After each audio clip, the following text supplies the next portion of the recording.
For the past few months, the performance of my main desktop has been slowly declining, and I was not certain about what was causing this to happen. However, once I ran a 3D Mark benchmark of my GTX 970 before returning it to EVGA, I was surprised to find that the result of the benchmark was almost the same as when I benchmarked my GTX 770 brand new. Let's find out what's causing this issue.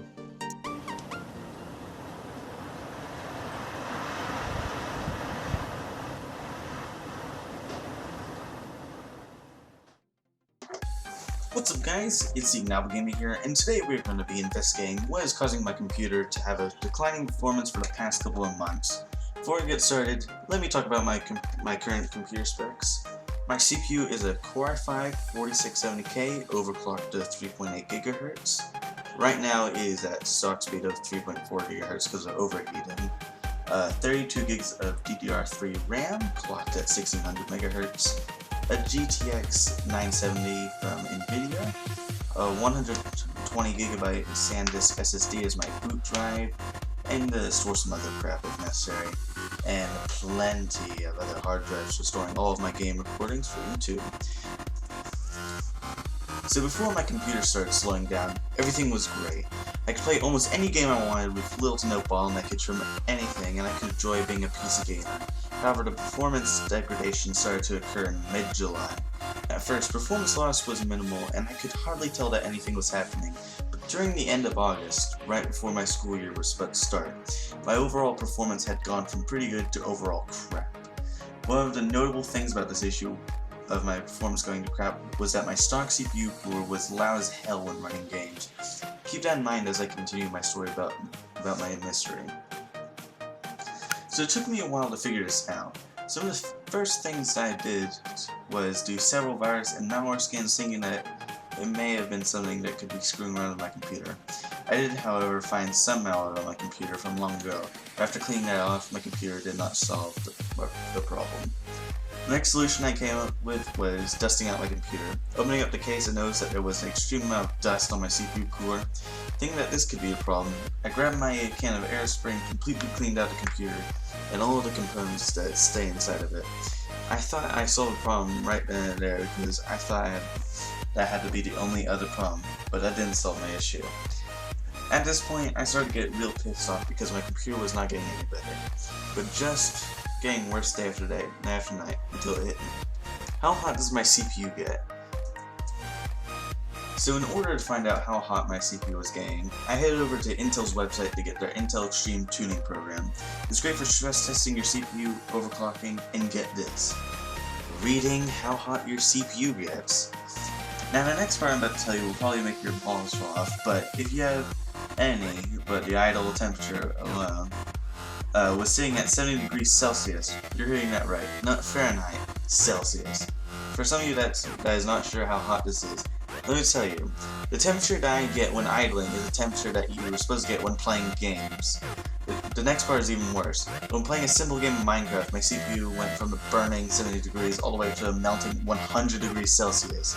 I googled up what the temperature would be in Fahrenheit, and the temperature was over 214 degrees. That is hot enough to boil water, I think. It felt really good knowing that it was the CPU that was causing the problem, but the problem was that I already cleaned out the dust on my CPU cooler with some compressed air.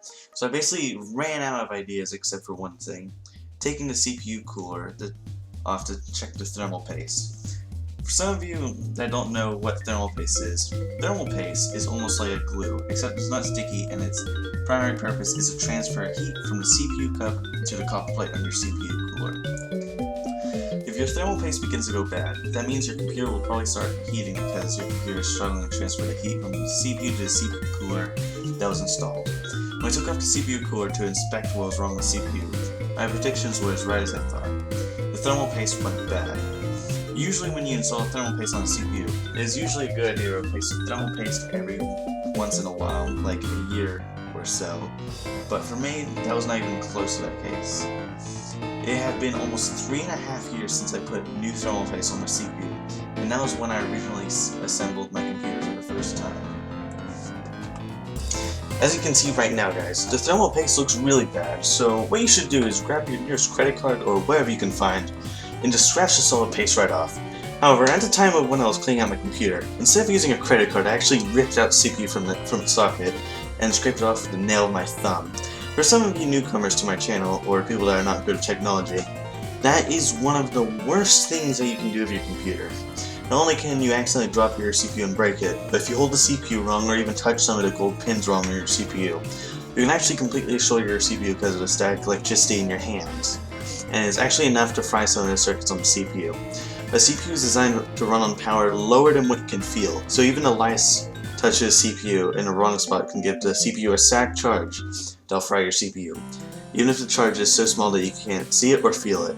Long story short, I didn't destroy my CPU, but I made my socket so dirty that the CPU was not connected to the pins and was unable to work. That'll be another video in the future. Anyways, after cleaning out the CPU socket and fixing the CPU to actually work in the socket, the computer booted up on its first try, and one of the first good signs was that CPU stock cooler was no longer revving up to max RPM to cool the CPU when idle. Logging in was fine, and the first thing I did when I successfully logged in was I ran a CPU stress test on Intel's Extreme Utility Management software, and in the test, the CPU went as high as 70 degrees Celsius and never thermal throttled. I also ran some 3D Mark benchmarks, even though they are GPU intensive, but they still use a decent portion of the CPU to run the benchmarks. But still, the results were rather pleasing. The CPU did not thermal throttle at all in the benchmark, letting my overclock on air go as high as 3.8 GHz, almost the entire benchmark. The only exception was during the physics portion of the benchmark, and the CPU was kind of struggling during that part. Anyways guys, I'm really glad that I fixed my overheating problem with my computer, and I learned a lot. Not only should you consider to replace the thermal paste on your CPU every so often, but if you don't take good care of your CPU, your performance can be destroyed until you fix the problem. Well, that's my tech story for you guys. This is kind of a rare thing to do on my channel, if not the first thing I've ever done something like this before. If you enjoyed this video, like it if you liked it, dislike it if you disliked it. Sorry I haven't been very active on my YouTube channel lately. My schoolwork has been starting to get up in the way of things, and my school band takes up so much time during the weekends that I barely have time to even play a game. Anyways, like this video if you liked it, comment down below for what video you want me to make next, if that is even possible for me to do anymore. And ignite the subscribe button for more content like this in the future, and as always, I'll see you in the next video. Have an Ignitable day.